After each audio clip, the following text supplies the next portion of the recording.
What's up, Atlanta? This is your boy James with another edition of The Socialite. We're here this weekend at DC Black Pride 2012, and our special guest today is Earl, who is the CEO for Black Pride. Welcome. Thank you for having UrbanSocialites here. It's my pleasure. Pleasure to be here. Great. Now, if you could just start off, give us a little introduction as to how you became CEO for Black Pride, and what are your parts in 2012 Black Pride here in DC. Well, I'm the CEO because of my long-term involvement with Black Pride. I've been involved with Black Pride for 15 years. I am the person who has the most institutional knowledge of how to plan the Pride, and also as my role as the President and CEO of the International Federation of Black Prides, we share our same office, so it's only natural that I would be involved in Black Pride. This year, I'm taking more of a leadership role because we have a new board. And this is a teaching year so that they can take on more pieces of the planning and execution of Black Pride in the future. Great. And what can we look forward to for this year for Black Pride? Well, this year for Black Pride is a building year. We really want to expand our demographics to a greater community involvement. Our theme this year is a family affair, so we really are looking to have broader themes around that, so that everyone, whether they're kids or whether they're older people, they can bring their kids to events. They can feel that this is a safe space and that they're going to be respected whether you're a child or you're an adult. And that's very important that we, as an African-American LGBTQ community, that we're welcoming to everyone. Great. Now, I know we were speaking earlier on the subject. What is DC like the head leader of Prides, or? That's a good question. You know, we have, when I came on as the president of DC Black Pride in the 90s, there were only a handful of prides. Now we have 38 Black Prides around the country and around the world, including South Africa, London, England, and Toronto. There's a Black Pride in South Africa? So it doesn't take place every year because of finances, but I've gone to it several times, and it is quite different than how they look here. It's much more of a social event because the Black LGBT community in South Africa, they do not have the opportunities to socialize in the way that we socialize with clubs and bars and those kind of organizations. So it's really a big party where people come out into a safe space. But as far as DC's role and its place within the Pride movement, the Black Pride movement, DC is not the largest. Atlanta is probably larger. But as far as the non-social events, DC is the largest Black Pride as far as workshops and non-party events, and we definitely have the lead over most of the Pride.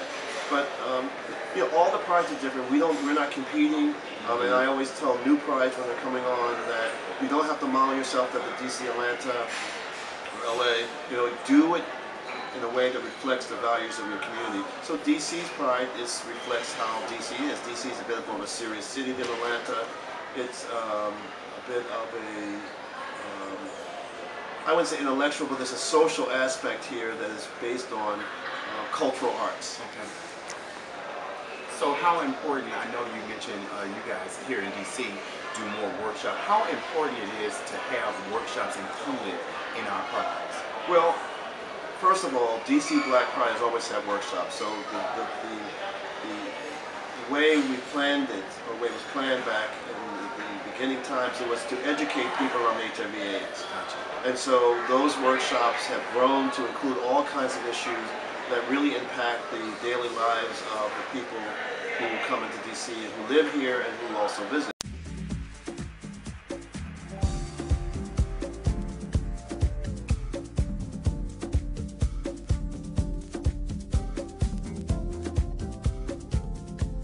I don't like when I leave my house that I become a color. Like when I walk out the door, I know I'm a person first, but when I walk into the world, they tell me that I'm this black guy, that I'm a threatening black guy, and that I'm a danger to the world. So much so that somebody thinks that they can take a gun and shoot me or someone who looks like me and get away with it. It's not just my colors. I hate that automatically everyone looks and they automatically assume that I should belong in the African American box. I am Haitian, I am Dominican, which makes me Latina. I don't fit any group. I'm just me, and I should be allowed to be. Make it black justice. My biggest issue is perception of having people look at you because you are a certain race, black in my case, thinking that you can't do certain activities or have a mind or educated. That's the biggest problem I have. You know, until you get to know me, take the time to get to know me, to understand me, and you will see the value I can add to any topic, any situation in this country. Naked. Black. Justice.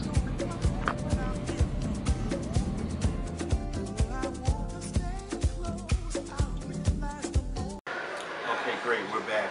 I have another question too, and it's in regards to, I know that Urban Socialite coming from Atlanta, and then also I noticed here in DC, there's several, even though it's all considered black pride, there's several different forms of pride. So you have pride where there's promoters, more like, I guess you could say the nightlife, and then you have the pride in which you were just speaking of before we took a break, as far as the different workshops.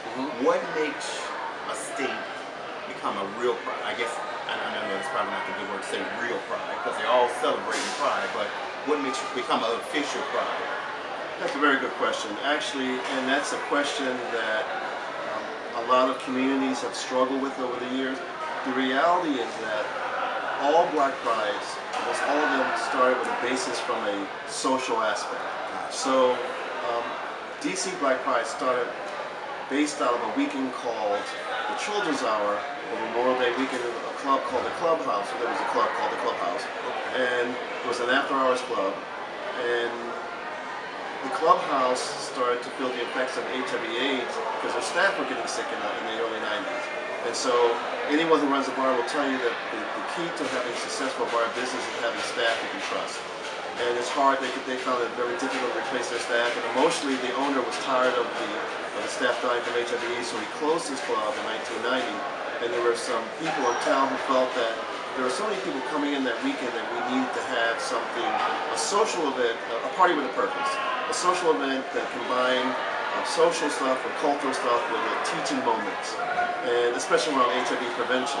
And so we can't deny the fact that the draw is really the social aspect. So no one is trying to eliminate the social participation of the promoters of the parties, because if those went away, many people wouldn't come out. However, our pride, the black pride experience, has always included an educational component, a cultural arts component, because the people who come to DC don't often have these type of opportunities. They don't see a play with positive role models in lots of places in the country, even the cities with black pride.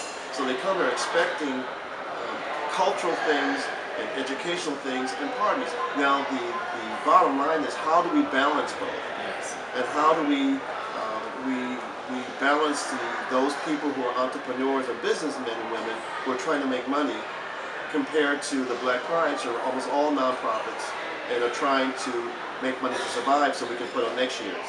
And you know, sometimes the relationship is good, sometimes the relationship is uneasy depending on the economic circumstances and all kinds of different factors.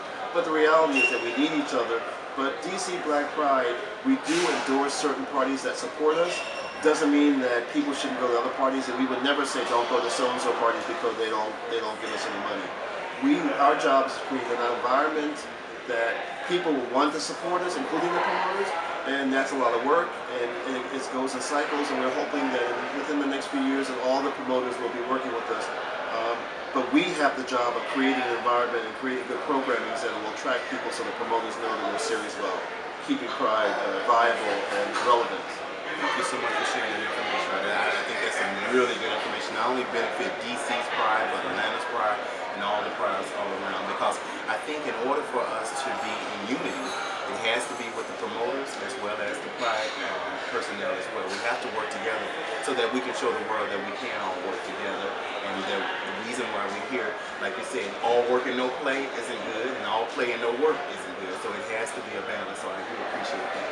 But we're going to move forward to another subject that I wanted to talk to you about, and that's in regards to what are your thoughts or your feelings on the NAACP, as well as government officials like President Obama in regards to marriage, equality? Well, you know, obviously that's a hot button issue, and we're all talking about the black community. Everyone's talking about it. And first of all, anything that gets black folks to talk about sexuality of any type is good. So we need to have this discussion. I'm going to relate a very personal story that I have to kind of give you my mindset on it. But I'm obviously an LGBT activist. I'm the only out black member of the Democratic National Committee, the governing body of the Democratic Party. So I'm really, I get to hear a lot of feedback about gay issues from all sides of the coin. But my father was a minister. He's 76 years old, and I was recently went to dinner with lunch because he's a birthday, and he's a minister. And so as I was pulling up the driveway, and I was saying, you know what, Daddy, I have a question to ask you. And I could have asked him about what he felt about same-sex marriage, but I decided to ask him how he would feel if I got married. And if he would he facilitate or oversee, officiate the ceremony. So I mean, very, very personal. And he said, no. He said, oh, no, I can't do that. I preach the gospel, and I believe in marriage between a man and a woman. He said, however, if that's what you want to do, then you go ahead and do it. Like the president said, if you want to do that, you go ahead and do it. And of course I told him I really didn't want him to officiate by anything that I would do as far as that, because I knew he'd be uncomfortable and I don't want my father doing it. Right.